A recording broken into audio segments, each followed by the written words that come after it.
안녕하십니까. 정보다음 통찰 인사이트 텔러 책 읽는 사제입니다. 여러분, 오늘은 고통에 대해서 이 청년들이 실질적으로 겪는 고통 중에 가장 대표적인 게 이별의 고통입니다. 사랑하는 사람과 교제를 하다가 결혼까지 가면 너무 행복하고 좋을 텐데 그것도 아닌 것 같아요. 신앙관이 다르거나 인격적인 대화가 전혀 안 통한다? 그러면 되도록 이제 헤어지는 것도 그 당시에는 아픈데 그게 참 지혜로운 부분일 수 있거든요. 하나님의 섭리 가운데 내 짝이 어떤 사람인지는 제가 분명하게 말씀을 드릴 수는 없겠지만 여하간 이제 우리가 사랑하는 사람과 이별하는 것만큼 아픈 게 없거든요. 그리고 실질적으로 아직 사회 경험이 많이 없는 청년들에게 실존적인 고통의 문제로 다가갈 수 있는 아주 대표적인 그리고 아주 확실한 고통이 이 사랑이 깨졌을 때 이 말이라는 거죠. 이 고통을 기독교인으로서 어떻게 이겨낼 수 있을까? 여러 방법론이 있을 겁니다. 정답은 그거죠. 기도, 말씀, 찬양, 예배, 이런 거죠. 그러나, 어떤 의미에서 이게 다 정답인데, 우리가 자칫 잘못하면은, 이 말이 주는 추상성에 우리가 실제 생활에서 적용할 수 없는 그 모호함 때문에 더 넘어지는 경우가 있거든요. 그리고 사람이라는 게 우리가 이제 성악설을 믿지 않습니까? 어, 이렇게 극한으로 가다 보면은 일부러 망가지고 싶어 하는 그 본능, 악한 본능도 있다고 봐요.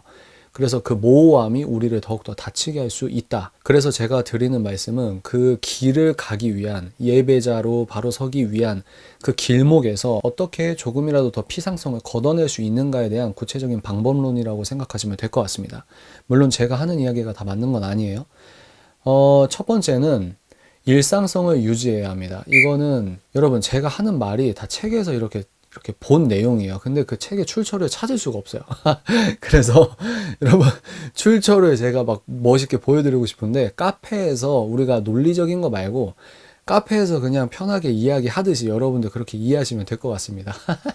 친구랑 대화할 때 내가 책에서 봤어. 이런 식으로 여러분들이 편하게 들어주셨으면 좋겠어요. 그래서 제가 어디에서 책에서 봤는데 일상성을 유지하는 게 굉장히 중요하다고 합니다.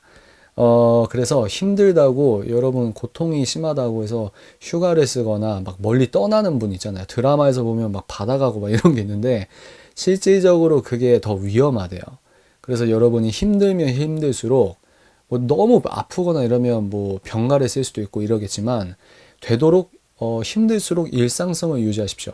그 일상성이 여러분들의 극한 감정적인 위험성, 어떤 즉흥성을 막아주는 건강한 시스템이 된다. 저는 이렇게 생각을 합니다. 두 번째는 밀폐된 공간에 있지 말고 밖으로 나가라. 이게 되게 중요하거든요.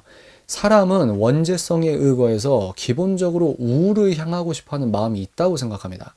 이건 그냥 아마추어 내피셜입니다. 그런데 여러분 생각해 보시면 우리가 이미 그렇게 비슷한 경험을 많이 할 겁니다. 우리가 죄를 지을 때는 사람이 많을 때보다 혼자 있을 때 그런 죄를 짓는 게 많거든요.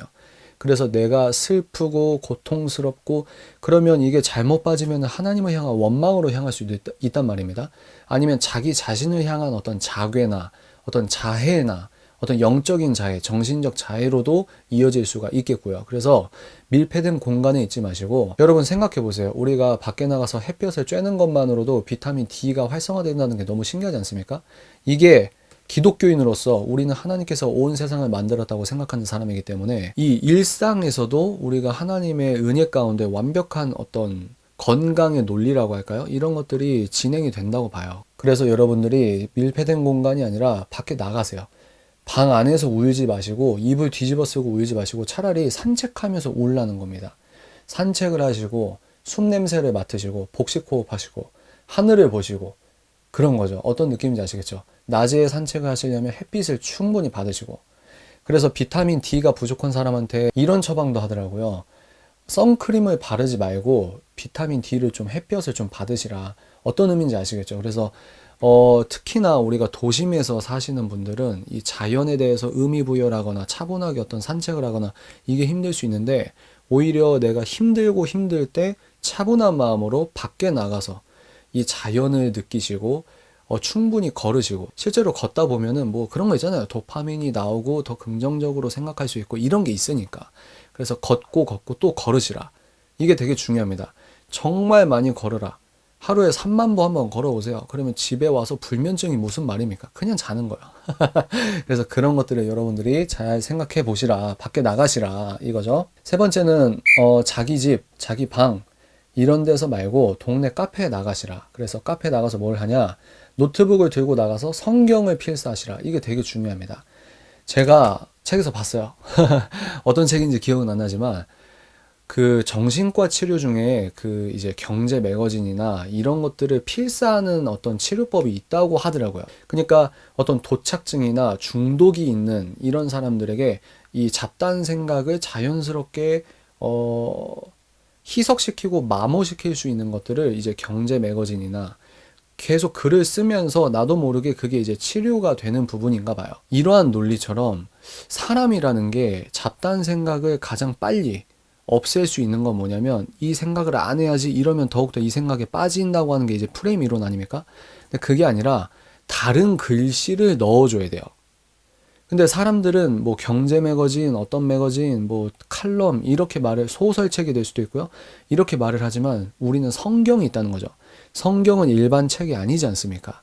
살아계신 하나님의 말씀 그 능력 그 자체이기 때문에 내가 지금 너무 슬프면 사람들의 글자가 눈에 안 들어와요. 그리고 고통, 아주 심각한 고통 속에 있으신 분들은 모두 동의하실 내용이 있을 겁니다. 뭐냐면 진짜 힘들면 기도도 안 나와요. 찬양도 은혜가 안 됩니다. 진짜 힘들면 사람이. 그러니까 내가 카페에서 눈물을 머금고 성경 필사를 한다 해도 이 성경 글씨가 안 들어올 수가 있습니다. 근데 그냥 쓰시라는 거예요. 그 행위 자체에 우리의 믿음이 서려 있다고 생각합니다. 그러니까 눈에 안 들어와도 계속 쓰는 겁니다. 계속 쓰는 거예요. 시편 같은 게 좋다고 생각해요. 왜냐면 너무 딱딱하고 이러는 것보다 내 마음을, 내 영혼을 이렇게 건드릴 수 있는 더 감정적으로 빠지자 이 말이 아닙니다. 그래서 여러분들이 성경 필사를 하시면 좋은데 종이에서 이제 손글씨로 쓰는 것도 있겠지만 요즘은 여러분 제가 아는 데가 두 군데밖에 없어요. 가피풀이나 가피아 같은 사이트를 들어가시면 성경 필사가 이제 디지털, 인터넷으로 성경 필사를 하실 수가 있습니다. 네 번째는 슬픈 시기라는 걸 인정하시는 게 필요하다고 생각해요. 기독교인들이 이제 믿음이 좋으신 분들의 특징 중에 하나가 뭐냐면 내가 이렇게 슬퍼하는 것들도 하나님께 죄송하게 여기는 분이 있어요. 일종의 메타인지적인 관점이라고 생각합니다. 아, 내가 인간적으로 이렇게 이 사람이랑 사귀어서 하나님과 이렇게 멀어졌고 이 자체가 죄송하다고 한다면 뭐랄까요? 내가 이렇게 슬퍼하는 것도 너무 좀 죄송하다고 느끼는 어떤 영적인 본능이 있을 수도 있거든요. 그러나 저는 여기에서 일정량 내가 지금은 슬프다는 거를 인정하는 것도 일정 부분 믿음의 어떤 한 부분이 아닐까 저는 이런 생각을 합니다. 아닌 척 하지 말고 나 자신의 어떤 상태를 직접적으로 대면하라는 거죠. 직면하라는 거죠. 나는 슬프고 내가 이렇게 헤어졌고 이 슬픈 감정을 충분히 직면하시고 충분히 슬퍼하시라는 거예요. 왜?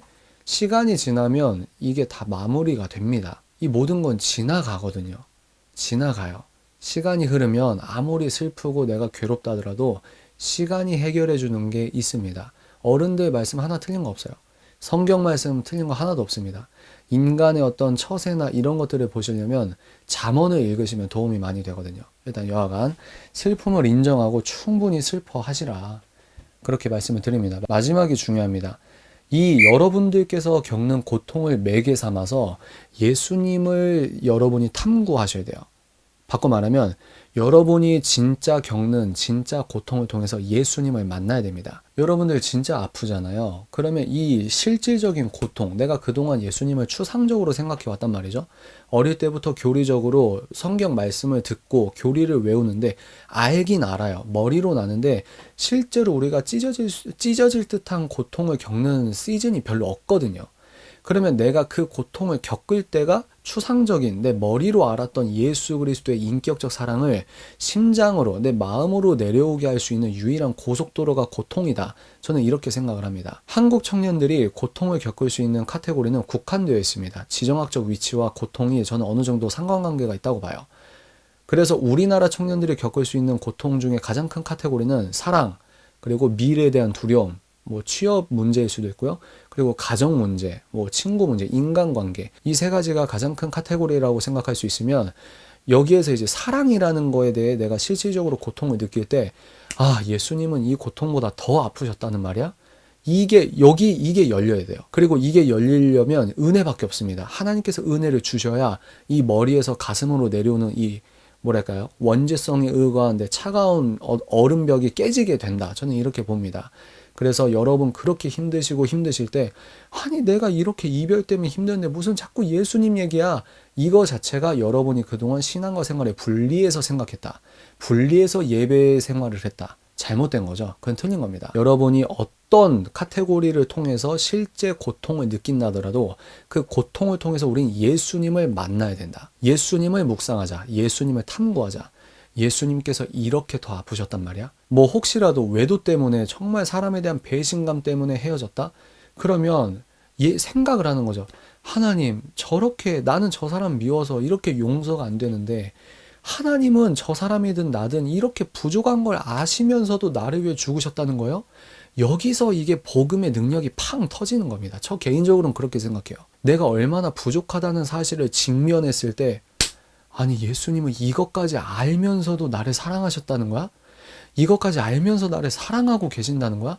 이게 엄청난 거거든요. 바로 그 지점에서 내가 왜 죄인인지, 그리고 그 지점에서 왜 하나님의 은혜가 그토록 너무너무 귀한지, 예수님의 은혜가 왜 그렇게 귀한지 우리가 인격적으로 느낄 수 있다는 겁니다. 그래서 제가 4가지 말씀드렸죠. 이거 도움이 되실 겁니다. 실제로 도움이 될 겁니다. 그리고 마지막 귀결은 예수 그리스도가 되어야 돼요. 우리의 모든 목적은 예수 그리스도의 영광이 되어야 합니다. 정리하겠습니다. 고통은 여러분께서 예수 그리스도를 만날 수 있는 아주 유익한 고속도로다. 여러분들 이 말 꼭 기억하시고요. 조금이라도 이 영상이 도움이 되었으면 좋겠습니다. 오늘은 여기까지 하겠습니다. 지금까지 정보다운 통찰 인사이트 텔러 책 읽는 사제였습니다. 뿅!